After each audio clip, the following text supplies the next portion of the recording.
Si vous avez un cochon d'Inde particulièrement récalcitrant à la coupe de griffes, alors peut-être qu'il est comme Pommy et qu'il a les griffes croches.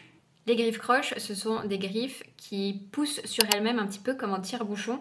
J'ai remarqué que Pommy, elle en avait sur les pattes avant. C'était pour ça aussi qu'elle détestait particulièrement la coupe des griffes, parce que je pense que c'est douloureux si on le fait pas assez régulièrement. Ici, on voit les griffes avant la coupe, donc elles étaient vraiment très longues.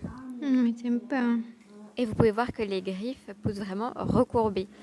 Et puis voilà l'autre côté. Ce qui n'est pas le cas de Everest et de Gaufrette. Elles ne poussent vraiment pas de cette même manière. On va couper tout ça. Oups. Oui, ok. Et là, c'est après la coupe, donc ça faisait déjà quelques temps que je lui avais coupé ici. Et je pense que la pâte est vraiment en meilleure santé avec des griffes coupées nettes. Pommy, c'est vraiment le cochon d'Inde où j'ai du mal à fond à couper les griffes. Et donc on a une technique, donc ça c'est vous qui me l'avez suggéré, donc je vous remercie encore.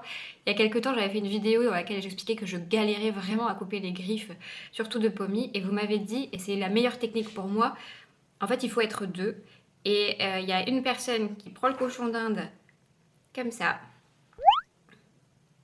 Et l'autre qui va venir avec un ciseau va couper les griffes de cochon d'Inde. Donc vous voyez, hein, c'est le ciseau spécial pour la coupe de griffes de cochon d'Inde. Je pense que ça va coûter une dizaine d'euros, soit en magasin, soit sur internet.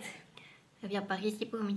Je pense qu'il faut le faire vraiment très régulièrement pour Pommy. J'inspecte ses pattes avant, là où c'est le plus douloureux. C'est pas un moment agréable, même si je le fais plus régulièrement, mais au moins ça m'assure qu'il n'y a pas de malformation qui se passe, parce que j'imagine que en fait, vu que la griffe pousse sur le côté, ça écarte le doigt de la patte et au fur et à mesure, ça peut faire des malformations.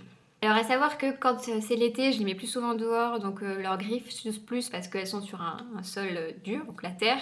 Alors que là, en hiver, les mois d'hiver, il fait très froid. Je ne les mets pas dehors, du coup elles sont sur la litière polaire qui elle est toute molle, du coup et ben leurs griffes s'usent moins. Donc il faut le faire plus souvent, la coupe des griffes en hiver qu'en été. Et j'en profite également pour vous souhaiter une très bonne fin d'année, profitez bien, réveillonnez bien, ou ne réveillonnez pas si vous n'avez pas envie. Et puis moi je vous fais des bisous et occupez-vous bien de vos champions.